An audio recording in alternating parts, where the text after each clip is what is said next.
السلام نے یہ ارشاد عظیم پہلے ہی فرما دیا تھا کہ میرے شہزادے کو ایک ایسا گروہ جو چھوکروں پر مشتمل ہوگا، نوجوان ہوں گے، چھوکرے ہوں گے، وہ میرے شہزادے کو شہید کریں گے۔ اور آپ نے باقاعدہ طور پر کربلا کی جو جگہ ہے اس جگہ کا نام بھی بتا دیا تھا۔ ایک دن کریم آقا صلی اللہ علیہ وآلہ وسلم کی آنکھوں مبارک میں آنسو تھے، تو حضرت سیدہ ام سلمہ، ہم مومنوں کے اماں جان ہیں، پیارے نبی کریم علیہ السلام کی زوجہ ہیں، وہ آئیں اور آ کے عرض کیا، یا رسول اللہ صلی اللہ علیہ وسلم، آپ کی آنکھوں میں آنسو کیسے؟ چھوٹے سے بچے تھے ابھی اس وقت امام حسین رضی اللہ تعالیٰ، تو آپ ان کو اپنی گود میں بٹھا کے تو بار بار بوسہ دیتے تھے، چومتے تھے، بار بار چومتے تھے، اور ادھر آپ کی آنکھوں سے آنسو مبارک تھے۔ تو اوپر سے آئی اماں جان تو آ کے عرض کی، حضور یا رسول اللہ صلی اللہ علیہ وسلم، یہ آنسو کیسے؟ تو آپ نے اپنے دستے مبارک، ہاتھ مبارک میں مٹھی کے اندر سے کھول کر فرمایا، یہ ابھی حضرت جبریل امین علیہ السلام نے مجھے کربلا کے میدان کی مٹی لا کر دی ہے، اور یہ بتایا ہے کہ آپ کے اس شہزادے کو آپ ہی کی امت کا دعویٰ رکھنے والے لوگ شہید کر دیں گے۔ تو میں اپنے اس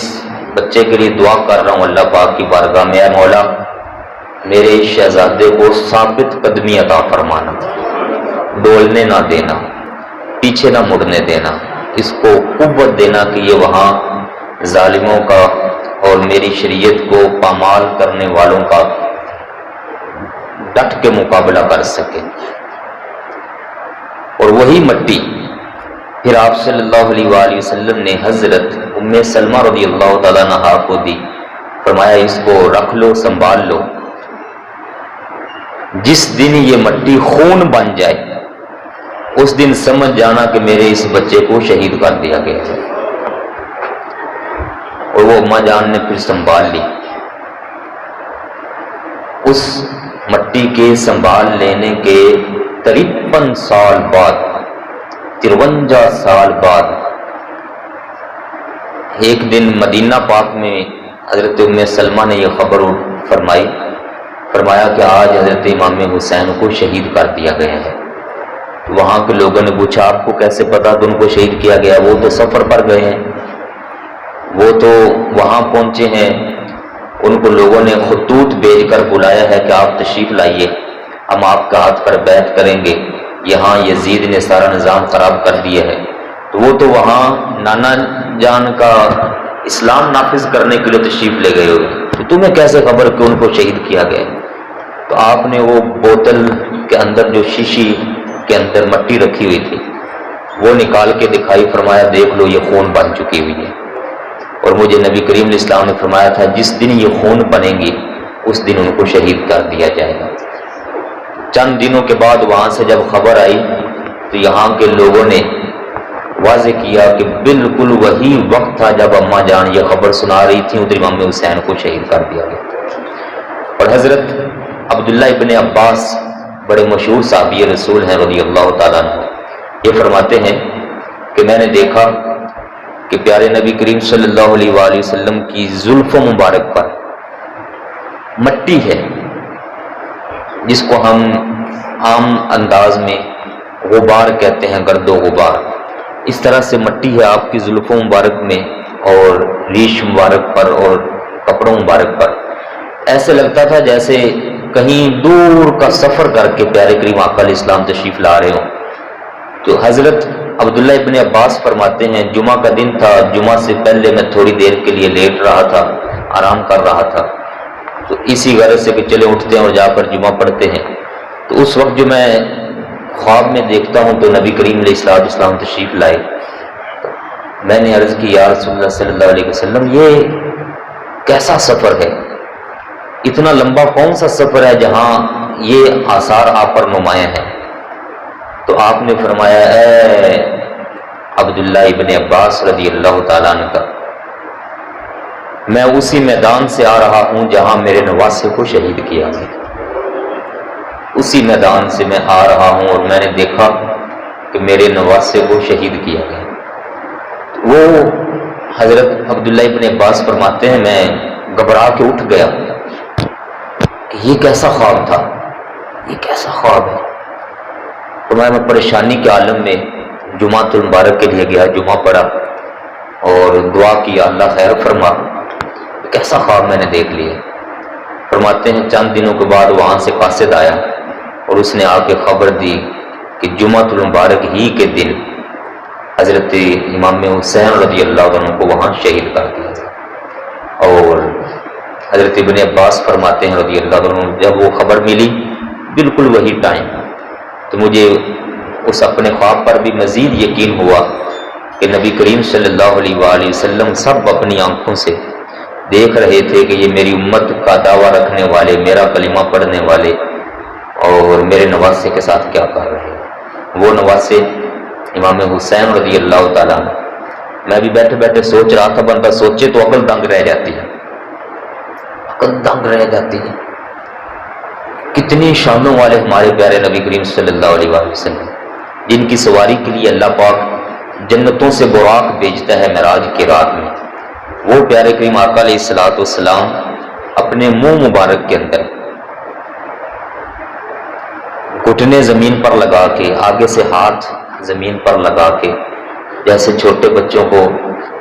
سواری کی کیفیت میں سیر کروانے کی غرض سے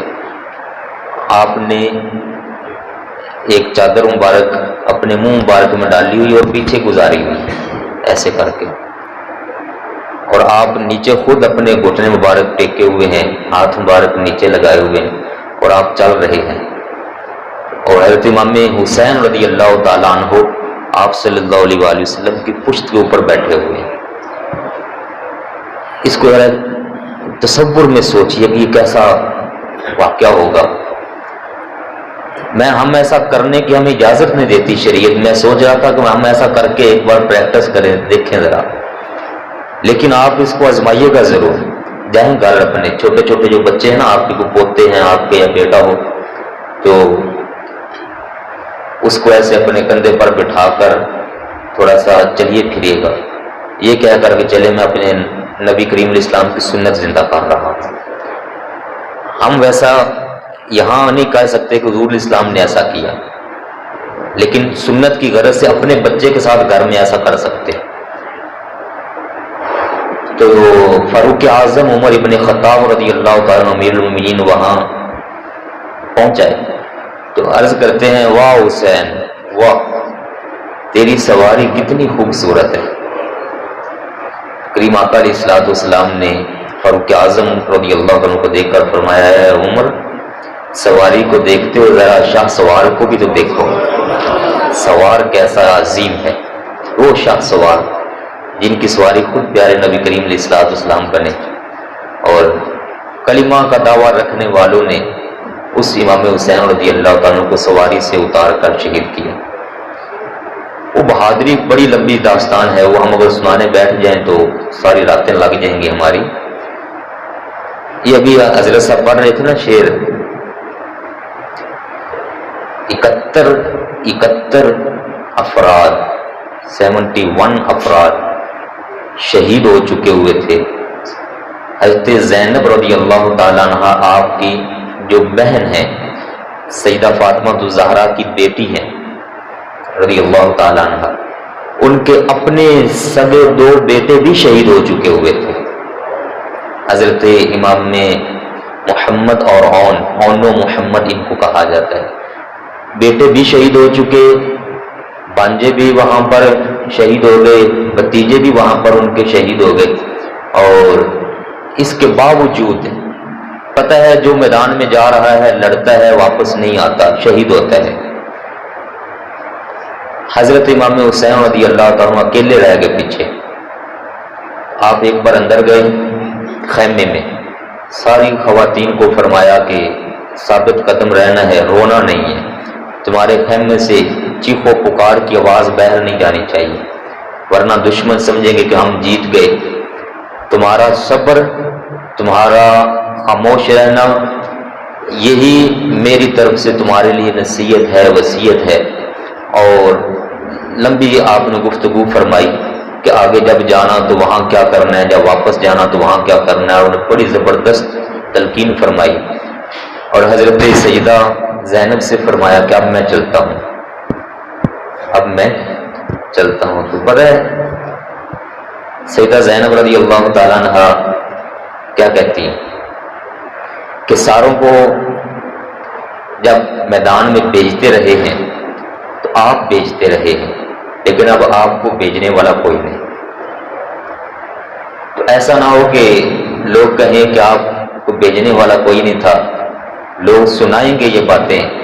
کہ امام حسین کو ان کی سگی بہن نے اپنے ہاتھوں سے تیار کر کے میدان جہاد میں بھیجا تھا، پھر آپ نے خود اپنے ہاتھ سے امام حسین کے سر انور پر دستار باندھی، وہ دستار جو ہے مولا علی شیر خدا باندھا کرتے تھے رضی اللہ تعالیٰ۔ تلوار آپ نے خود ان کے ہاتھوں میں تھمائی اور فرمایا کہ میں گھوڑے کی مہار پکڑتی ہوں، آگے سے اس کی لگامیں اور مہاریں پکڑتی ہوں، تو آپ گھوڑے کی زین میں اپنا قدم رکھیے۔ جب امام حسین رضی اللہ تعالیٰ زین میں اپنا قدم رکھنے کے لیے آگے بڑھے تو سیدہ نے وہ زین پکڑ کر امام حسین کا قدم اس کے اندر لگایا، فرمایا چڑھیے اور پتہ چلے کہ آج اپنے نانا جان کے دین کی حفاظت کے لیے نواز صاحب کیسا کام سر انجام دے رہا ہے۔ اس طریقے سے پھر ان کو سیدہ نے میدان جہاد میں روانہ کیا۔ یہ بہادر مائیں کائنات میں نہیں جمتے، جیسے وہ پڑھ رہے تھے نا کہ کوئی دوسرا حسین نہیں ہے۔ ہمارے بابا جان سرکار نے اس پر ایک شعر لکھا ہے کہ کوئی دعویٰ کرے نبوت دا، آج کل کوئی دعویٰ کرے نبوت دا، کوئی ولی پیا بندا پھردا ہے، پر ڈردا تیراں تیغاں تو نہیں بنیا پیر شبیر کوئی۔ اور آج تک کسی نے دعویٰ نہیں کہا کہ میں حسین ہوں، کیوں کہ پتہ ہے جب حسین کا دعویٰ کریں گے تو پھر اپنے ہاتھوں میں لیے ہوئے 6 ماہ کے بچے بھی رب کی بارگاہ میں دینے پڑتے ہیں۔ پھر پتہ ہے کہ نوجوان بیٹے جو ہوتے ہیں علی اکبر جیسے، وہ بھی رب کی بارگاہ میں دینے پڑتے ہیں۔ اور امام حسن اور حسین رضی اللہ تعالیٰ اور ان کی ایک سارا گھرانہ، اس سے میرے پیارے بھائیوں واقعات تو کافی سارے ہیں، لیکن ہمیں سبق لینا چاہیے، ہمیں سبق لینا چاہیے۔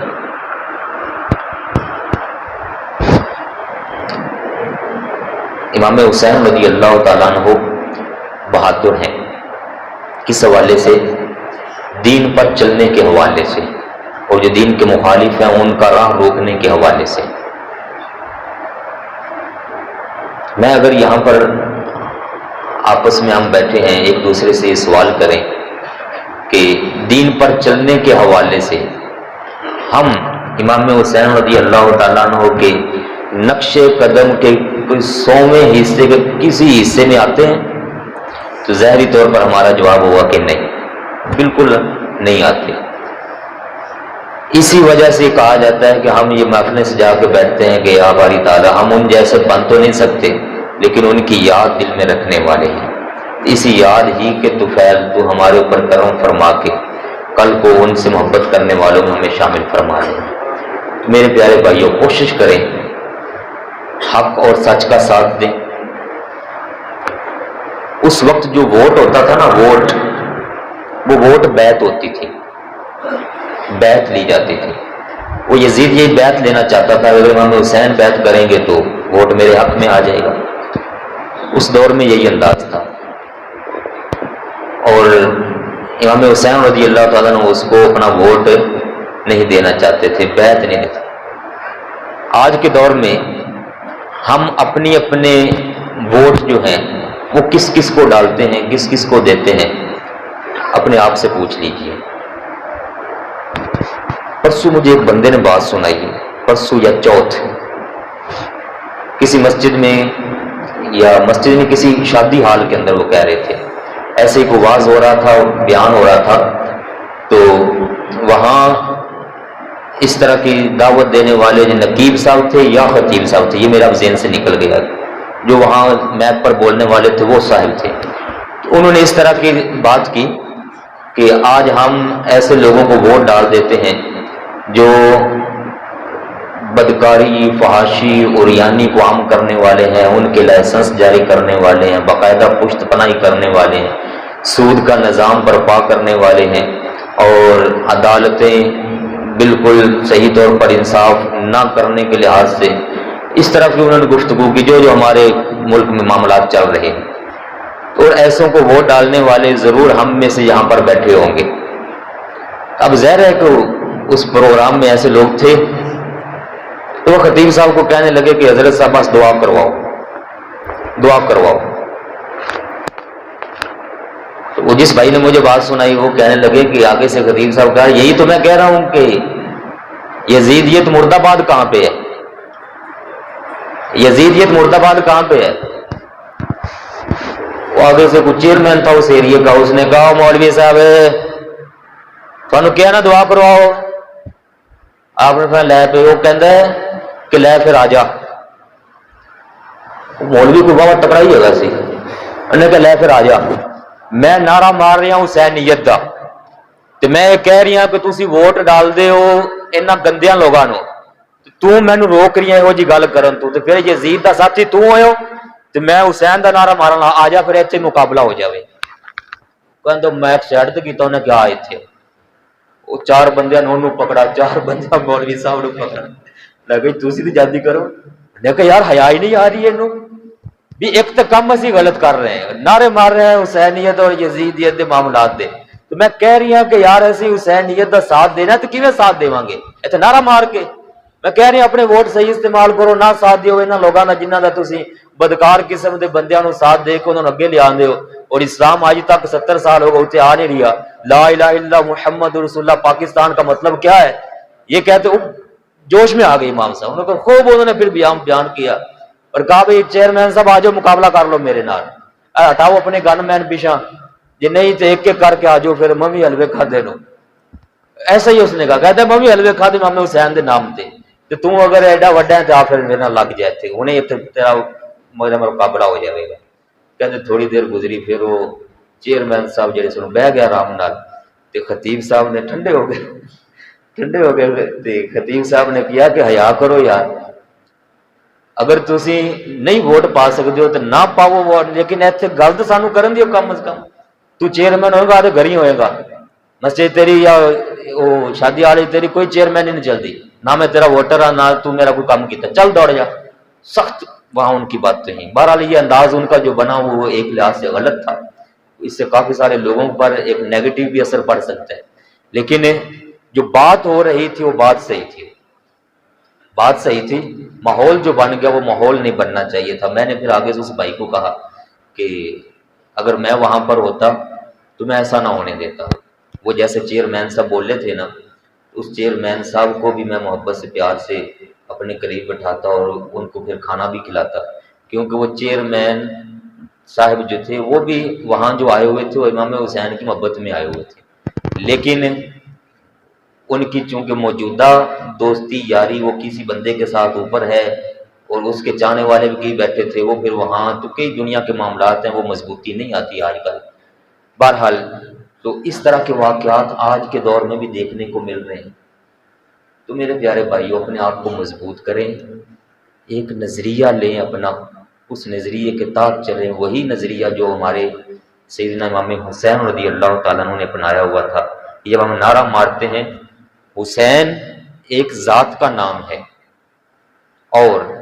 حسینیت یہ ذات نہیں ہے،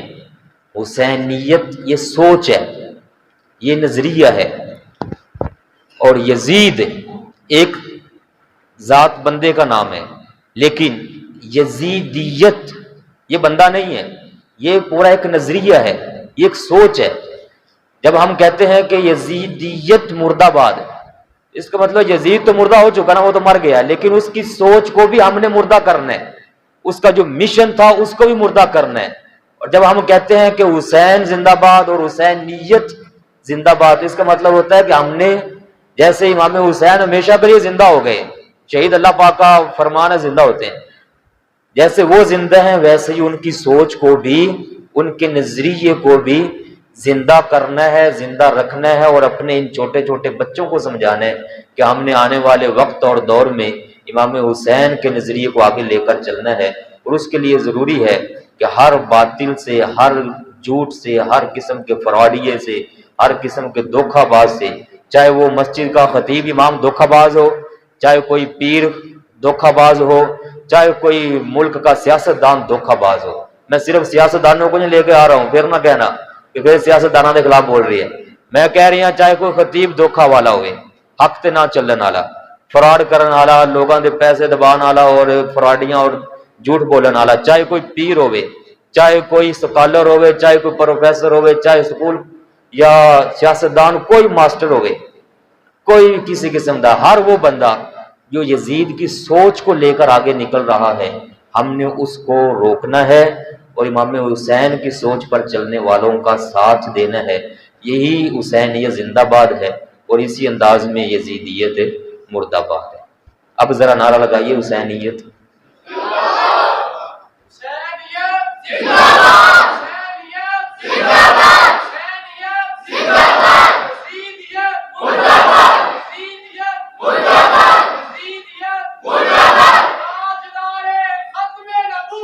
زندہ باد، زندہ باد۔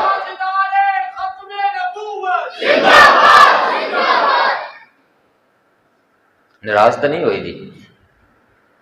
گل میں ہو جی کوئی نہیں کی تھی، میں تو گل کسی دی سنائی ہے، میں اپنی گل تو نہیں نہ کی تھی، گل تو میں کسی دی سنائی، اور اس بندے نے جس نے مجھے سنائی اس نے وہاں معاملہ دیکھا تھا۔ حسینیت کی خاطر میرے پیارے بھائیوں نمازوں کی پابندی کریں، صبح صبح فجر میں اپنے بچوں کو گھر میں سلا کر باہر سے تالے نہ مار کے آیا کریں، ان کو بھی ساتھ لایا کریں، گھر میں خیال کیا کریں ٹی وی پر پروگرام کون سے چلتے ہیں، کہیں کوئی ناچ گانے والا پروگرام، کوئی ڈانس والا پروگرام وہ ہمارے گھر کی خواتین تو نہیں دیکھ رہی، کہیں ہم تو ان کے ساتھ بیٹھ کر اپنے چھوٹے چھوٹے بچوں کے ساتھ تو نہیں دیکھ رہے ہوتے۔ یہ حسینیت زندہ باد ایسے ہونی ہے، گھر میں اپنے حسینیت کو لے کر آئیں، امام حسین کو لائیں نا اپنے گھر میں۔ امام حسین تو آخری رات بھی ساری رات کھڑے ہو کر اللہ پاک کی عبادت میں گزار رہے تھے، ساری رات جاگتے رہے، اور صبح صبح جناب میدان جہاد میں اسی ساری رات بھی ستے رہیے، سارا دن بھی ستے رہیے، اور شام دے ٹائم ساڈا دن شروع ہو جاوے، اور پھر آ کے اگلے وقت کہیے جناب خبردار اگر تسی کوئی سانو گل سمجھان دی کوشش کیتی تھی، وہ کیڑی حسینیت میں زندہ کرنا چاہنے ہیں۔ حسینیت زندہ باد میں بچوں کو لائیں، نماز پڑھائیں، ان کو سکھائیں، قرآن پاک کی چند صورتیں اگر ہم ایک دوسرے کو سمجھانا شروع کریں، سننا شروع کر دیں، تو قل هو اللہ شریف نہیں آئے گی، اعوذ باللہ نہیں پڑھنی آئے گی، بسم اللہ نہیں پڑھنی آئے گی، کلمہ شریف کے اندر غلطیاں آ جائیں گی۔ 6 کلمے تو دور کی بات ہے نا، 3 4 5 گئے 6 کلمے سناؤ، ایمان کی صفتوں وہ بہت دور کی بات ہے۔ اگر کوئی بندہ سوال کر دے کہ جناب وضو کے مسائل، نماز کے مسائل، یہ بہت دور کی باتیں، میں ابتدائی بات کر رہا ہوں، کلمہ شریف نہیں پڑھنا آئے گا۔ لہٰذا کوشش کر کے لائیں اپنے آپ کو، وقت دیں، وقت گزاریں، مساجد میں درس و تدریس کے اندر وقت دیا کریں، اپنے بچوں کو لے کر آیا کریں، اور گھر میں ایک ماحول بنائیں، ہفتے میں کم از کم ایک بار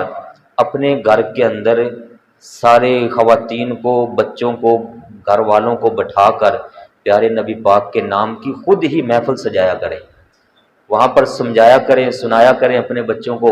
روزانہ ہم ڈسکس کرتے ہیں، ہاں جی اج کنا کاروبار ہویا ہے، کنا پیسہ کمایا ہے، اج کتھے گئے سی، کتھوں آئے ہو، سناؤ، موبائل ادھر پہ ادھر پہ، میرے کپڑے دا اج سوٹ آ گیا، اج میری جتیاں آ گئیاں، تے اج جناب وہ فلاں کاروبار اتنے چلا گئے، ساریاں گلاں اسی کرنے۔ ایک دن وچوں کڈو، اپنے گھر دے وچ محفل سجاؤ، ان دے وچ خود ہی پیارے نبی کریم علیہ الصلوۃ والسلام دیاں گلاں سناؤ، تاکہ جڑے چھوٹے چھوٹے بچے نے انہاں دے وچ حسینیت جڑی نا وہ ہونے تو زندہ ہونی شروع ہو جائے۔ کل نو وڈے جدوں ہو جان گے پھر اسی کھپاں گے کہ بچے وہ سمجھ آؤ، نہ کہنا سے سمجھے ہوئے ہیں تساں نہ سمجھاؤ۔ دور بڑا عجیب و غریب میڈیا ایسے کر کے پھیلتا جا رہا ہے، سوشل میڈیا کے ذریعے ہر طرف سے جو ہے نا فتنہ وہ بچوں کو گھیرنے کی کوشش میں ہے۔ بچے ہمارے ہیں، کنٹرول ان کو کتنی کتنی دور بیٹھ کے انگریز کرتے ہیں، اور ہم لوگ جو ہیں وہ صرف سال کے بعد نعرے مار کے چلے جائیں شاباش زندہ باد ہو گیا۔ ایسا نہیں ہے میرے پیارے بھائیو، روزانہ کی بنیادوں پر گھر میں تلاوت قرآن پاک کو رواج دیں، پیارے نبی کریم علیہ الصلوۃ والسلام کی حدیث طیبات کو رواج دیں۔ باتیں جو میں کر رہا ہوں میرا خیال ہے اس سے آپ ساری چیزوں کو سمجھ گئے ہوں گے کہ حسینیت زندہ باد کے اندر ہمارے گھر کا ماحول بہت زبردست انداز میں یہ معنی رکھتا ہے۔ اگر ہم اپنے گھر کو اگنور کریں، گلیوں میں ادھر ادھر نعرے مارتے پھریں گے تو فائدہ خدا کوئی نہیں ہوگا۔ یہ گزشتہ رات ہماری یہاں پر محفل تھی اس مسجد میں یہاں سے چلا گیا اور پھر وہاں عشاء کے بعد ایک اور جگہ پروگرام تھا، عشاء نماز پڑھ کے میں یہاں سے گیا تھا، تو وہاں سے واپس آتے آتے مجھے رات کو 1 بج گیا یا 1:45۔ صبح کوئی 2:15 ہوئے ہوں گے۔ 1 بجے مطلب میں واپس آیا تو آ کر لیٹتے سوتے کوئی 15 منٹ 10 منٹ مزید گزرے، 3:15 کا ٹائم تھا۔ میرے والد محترم وہ آ گئے جی میرے سر پہ، میں سویا ہوں بڑی موج کے ساتھ، میں اپنی گل کر رہا ہوں، 3:15 کا ٹائم تھا، انہوں نے آ کے مجھے اٹھایا، حضرت صاحب۔ میں نے آنکھوں کو والد محترم تشریف لائے تو میں فوری جی ابا جان، میں نے پتر تاجر ٹائم ہویا اٹھ۔ میرے ذہن سے کو حالی ادھا گھنٹہ ہی تو گزرا ہے، گہری نیند آئی ہوئے، سارا دن ساری رات ادھی رات گزر گئی تھی، حالی ادھا تھوڑا ہی تو وقت ہویا ہونے نال کہڑا تاجر ٹائم ہو گیا۔ جب میں نے ٹائم دیکھا موبائل پر تو 3:15 ہو گئے، میں نے کہا ٹائم تو واقعی ہو گیا، لیکن میں نے نا سچی گل میں کر رہا، پھر میں نے ایسے آنکھوں کو ملا، واقعی 3:15 ہو گئے تھے،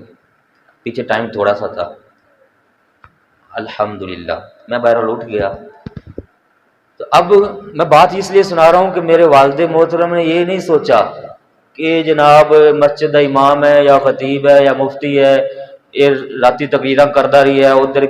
گیا جو تھکا ہوا ہے تو ہن چلو انہوں جٹ کو ستا رہا دیو، ایک دن نہ بھی تہجد پڑھی تو خیر ہے تو کوئی نہیں صبح فجر ٹائم اٹھا دیواں گے۔ انہاں نہیں سوچا، انہاں کہا اٹھ حضرت صاحب اٹھو، اتنے گلا کر کے آئے ہو تو اٹھو تہجد ٹائم ہویا چلو۔ میں نے شکر کیا اللہ پاک ہے، اللہ تو نے میرے والد محترم کا سایہ میرے اوپر قائم دائم رکھا ہوا ہے۔ تو وہ بچے جن کے والد یا والدہ ایسے کہنے والے ہیں وہ شکر کیا کریں، اور جو والد ڈرتے ہوئے نہیں کہتے یا کچھ آسرا لے جاتے ہیں یا کچھ بھی سوچ ہو جاتی ہے، ان کو ایسا نہیں سوچنا چاہیے۔ جو آگے کا معاملہ ہے وہ سخت ہے، یہاں تھوڑا سا ان کو اٹھائیں جگائیں،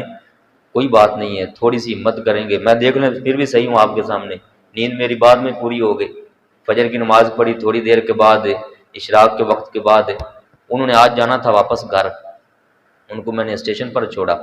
تو واپسی آ کے آرام کے ساتھ 2-3 گھنٹے آرام سے سو لی، نیند پوری ہوگی، کھڑے ہیں آپ کے سامنے۔ ہویا جی کچھ بھی نہیں، بالکل فٹ الحمدللہ۔ لیکن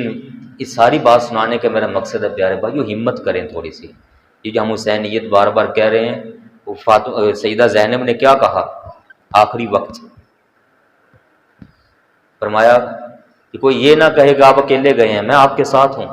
بچے قربان کر چکی ہیں۔ اور ساڑیاں بہنا یا ساڑیاں معاشرے دی عورتاں پتر نو نماز پڑھن واسطے مسجد نہیں بھیج دیاں، داڑھی نہیں رکھن دین دیاں، کیوں؟ حالے تیری کوئی عمر ہے، حالے تیری کوئی عمر ہے۔ جی عمر تو پہلے داڑھی آنی ہوندی نا جی تو پھر تو بچپن ہی آ جاندی، پیدا ہویا سے تو بچے دی ایڈی ایڈی داڑھی ہوندی، ایسا نہیں ہوندا، یہ تب بھی آتی ہے جب عمر ہوتی ہے۔ ناراض نہ ہوئیے گا میرے پیارے بھائیوں، میں آپ کو بتا رہا ہوں کہ ہمارے معاشرے میں بڑی ساری کمزوری ہے، اس کمزوری کو دور آپ نے اور میں نے مل کے کرنا ہے۔ اگر ایویں بس آئے سالوں بعد نعرے مار کے چلے جائیں گے تو پھر حسینیت کا اصل جو مقصد ہے وہ ہمارا ایسے نعروں میں گم ہو کے رہ جائے گا۔ ہمارے کردار سے ظاہر ہونا چاہیے کہ واقعی یہ اصل وہ معاشرہ ہے۔ اللہ تعالیٰ آپ کی میری حاضری کو قبول فرمائے، جو باتیں سنی ہیں سنائی ہیں ان پر عمل کی توفیق عطا فرمائے، اور ہمت طاقت کے ساتھ جرأت کے ساتھ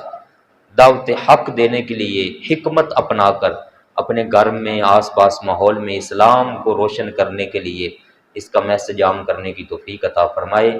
وآخر دعوانا الحمد للہ رب العالمین۔ ابھی چند شعر سلام کے ہوں گے، اس کے بعد دعا ہے، اور لنگر شریف یہیں پر لگا ہوا ہے، اب سب بھائیوں نے یہیں پر وقت دے کے تبرک کھانا ہے، اس کے بعد آپ کو اپنے اپنے گھروں میں جا کر اجازت ہوگی، اور کوشش کریں پھر فجر سے پہلے اٹھ کر مسجدوں کو آباد کریں۔ اللہ پاک دین و دنیا کی بھلائیاں عطا فرمائے گا۔